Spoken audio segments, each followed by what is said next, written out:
Hello and welcome to another episode of Time Travel Fiction Tuesday, in which me, the author Michael Campling, I'm reading Trespass, the first of the Darkening Stone books, of which there are three plus a prequel novella, which you get when you sign up for my newsletter. You can find out more about that at authormichaelcampling.com. There's a sign on there. Okay. I'm sorry there's been a bit of a gap. I do need to sort of get some more interest in this to make it to sort of help encourage me really and give me a motivation, a justification for spending my time on these. So if you can like, comment, subscribe, share if you know somebody who might like this stuff. There are a few of us about. So, maybe you can let them know.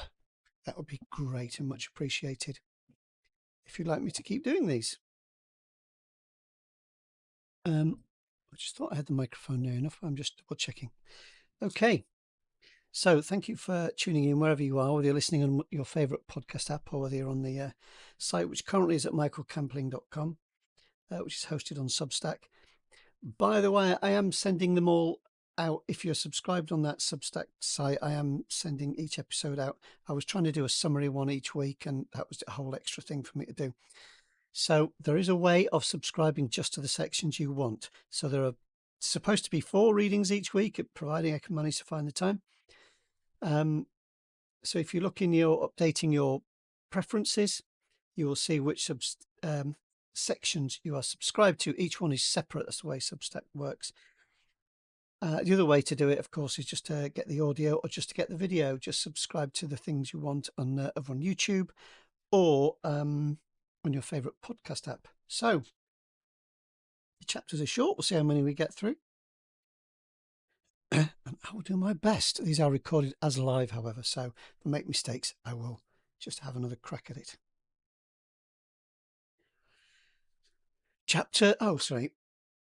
Trespass, the first Darkening Stone novel,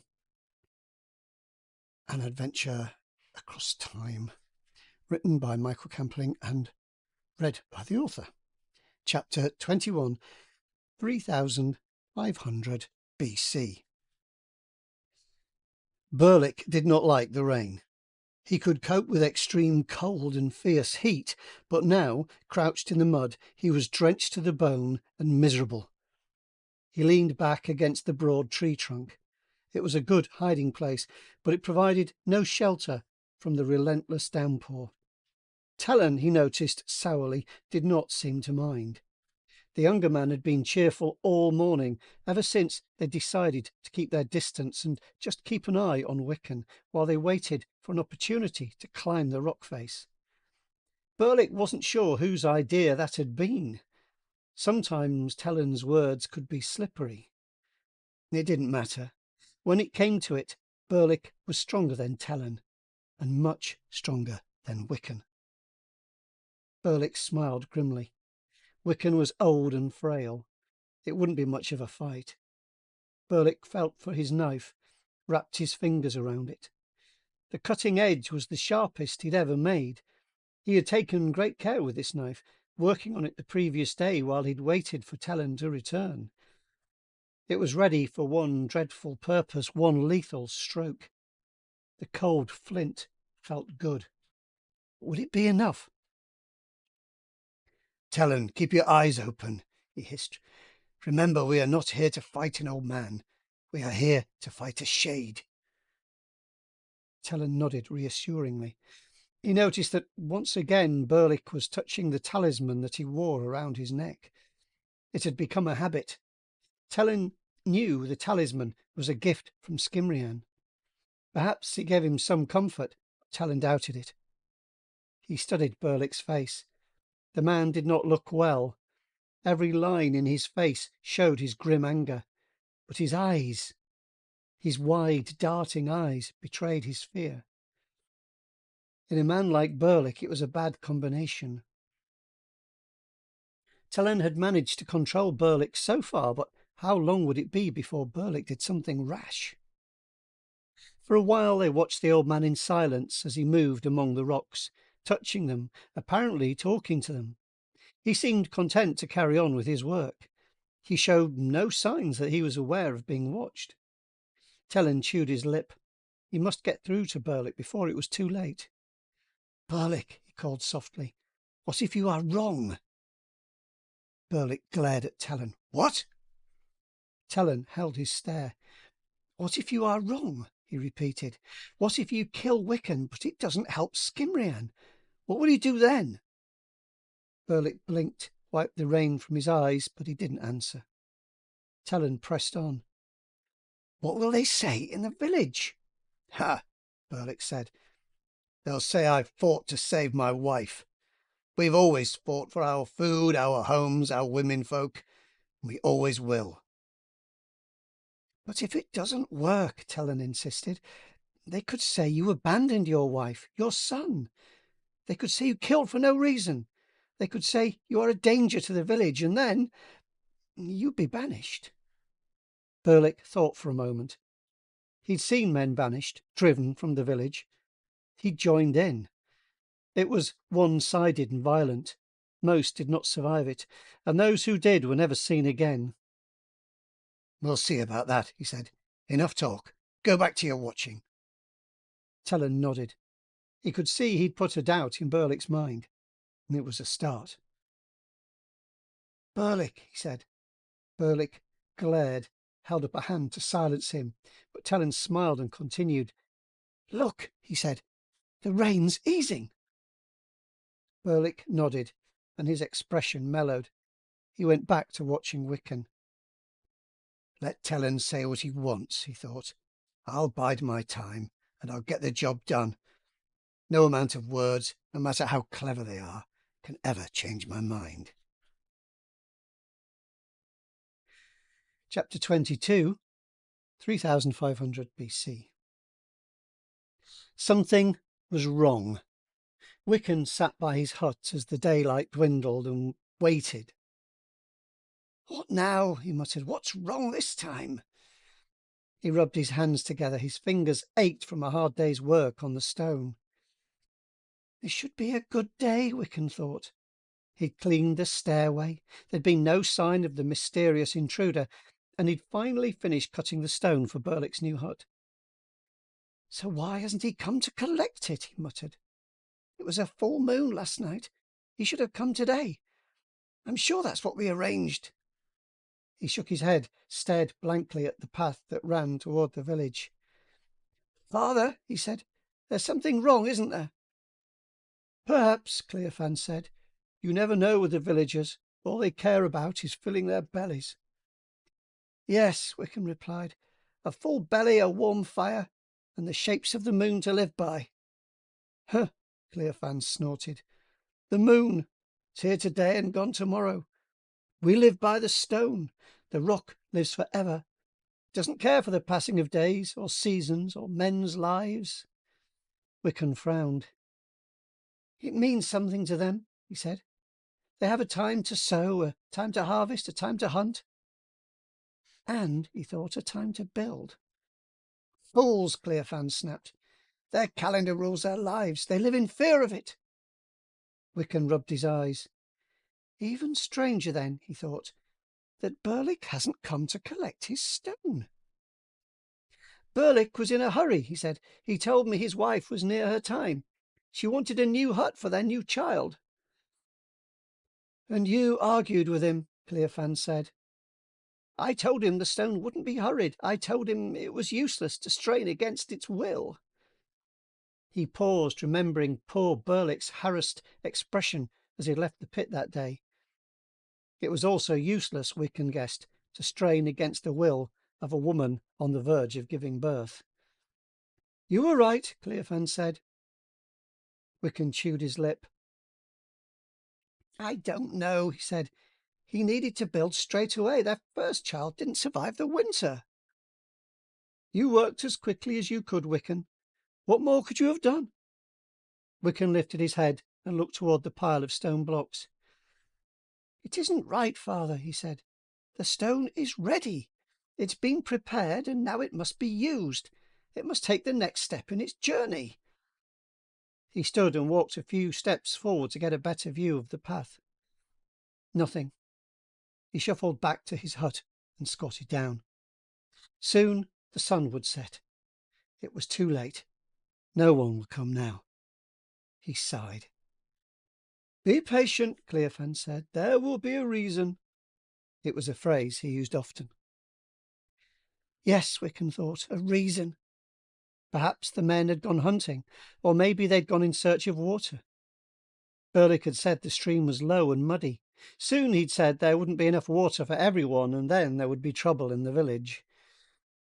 I wanted to help, Wickham said. You did, Cleofan said.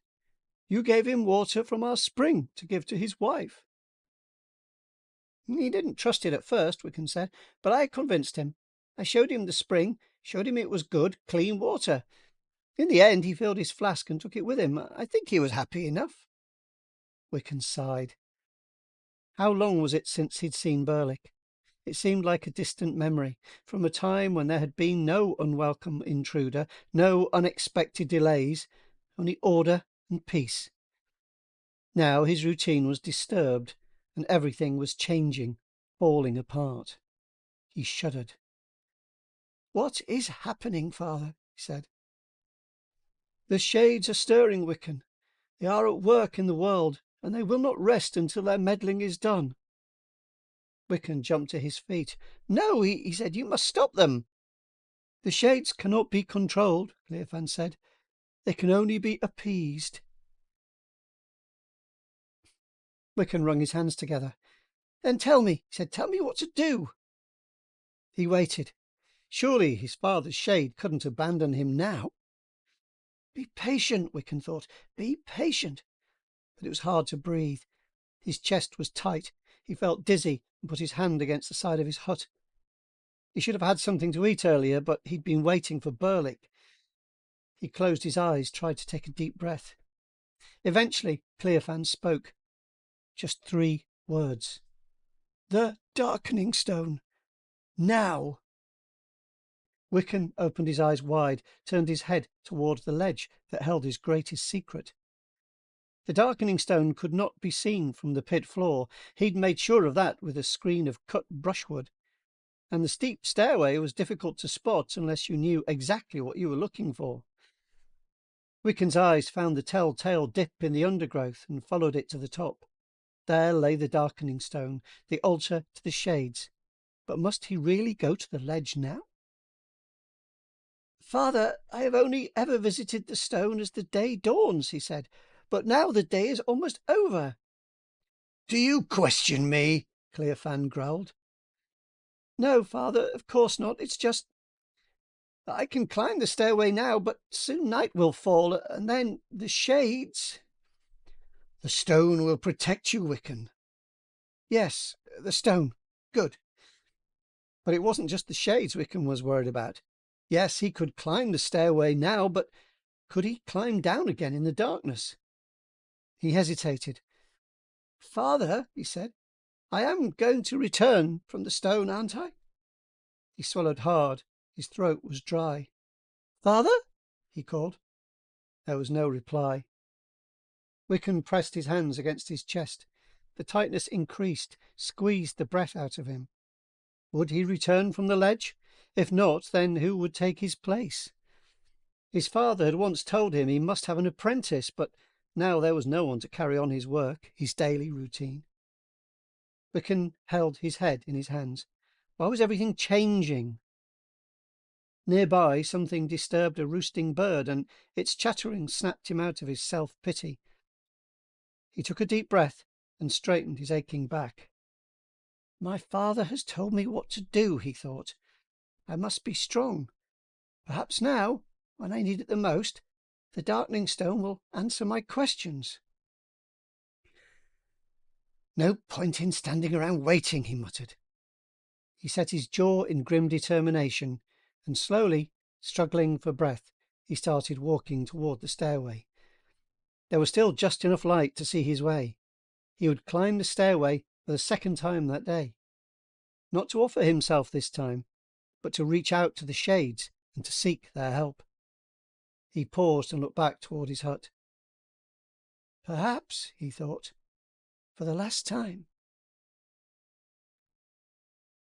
Oh, the next chapter is really not last. The next one is really, really short, so I'm going to belt through it. Chapter 23, 2010. What's happened to her? I thought. Why did she scream? I charged down the slope back toward the ledge, toward Callie. I crashed through the undergrowth, stumbling, flailing my arms. Should I call her name? No. What if someone else was there? What if someone was threatening her? If they heard me shouting, they might react, do something drastic. So what should I do? What could I do? Suddenly the ground dropped away beneath me. Before I could slow down, I was half jumping, half falling onto the ledge. And I couldn't stop. I was going too fast, hurtling toward the edge and the long drop below. My momentum pushed me forward. In a heartbeat, it would be too late. I dug my heels in, felt the thin soil slide beneath my feet, felt my shoes skid and slip. It was no use. Some instinct made me throw my weight backward, and I landed hard, flat on my back. It wasn't grateful, and my shoulder burned when it hit the ground, but it did the job. I lay on the ground, my legs sticking out beyond the edge, my feet dangling in the terrible void. But I was alive. I rolled over and pushed myself up, still breathing hard. Where was she? There was no sign of her. I staggered to the top of the steps, peered over the edge. She wasn't climbing down, and if she'd been on the quarry floor, I should have been able to see her. I ran my hands through my hair. Where could she have gone? And why did she scream like that? Had her friends reappeared and startled her as some sort of joke? I wouldn't have been surprised. They sounded like a bunch of idiots.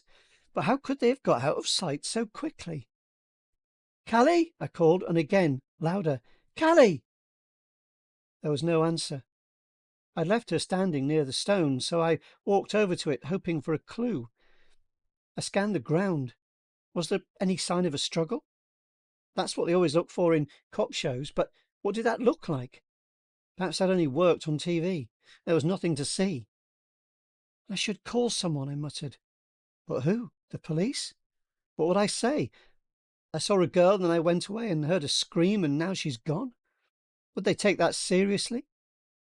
And I'd have some explaining to do of my own. I swallowed hard. None of that mattered. Callie's safety was more important. I had to try. I patted my pocket, feeling for my phone. Nothing there.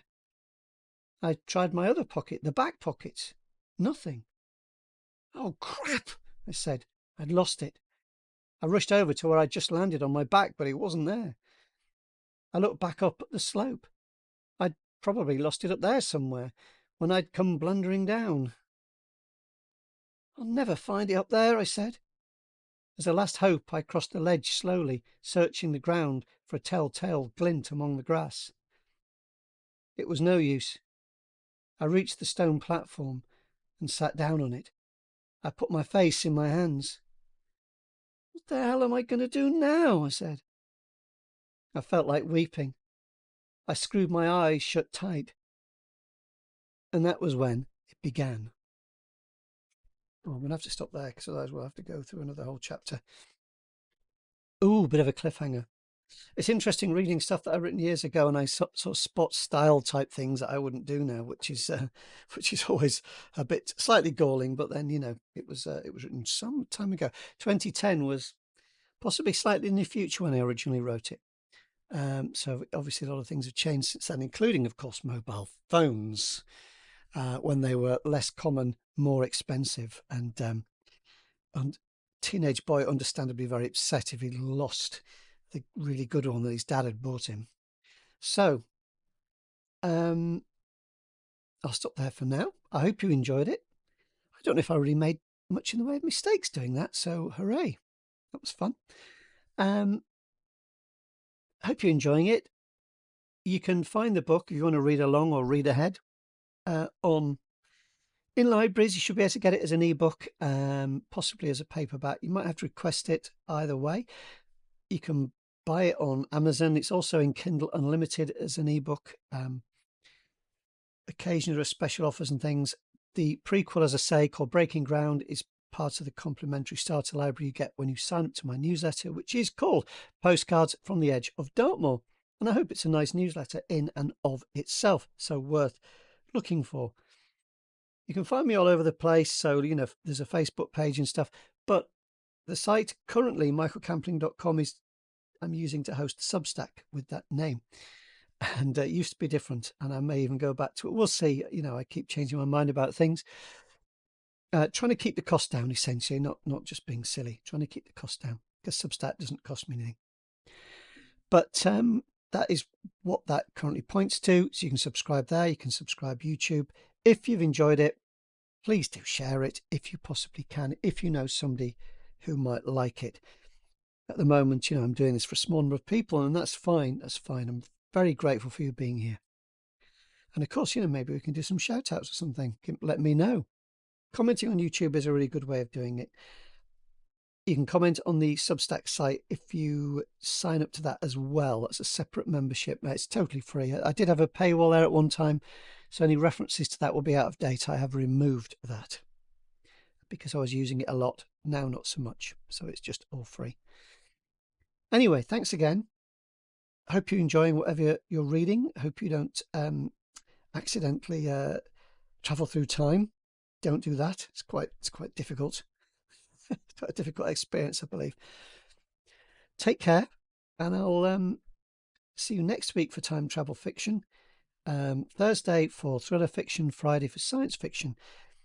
And remember, those are all separate subscriptions. If you can have all four or just one within the Substack type subscription, or of course, if you're doing your listening on whatever podcast app you are on.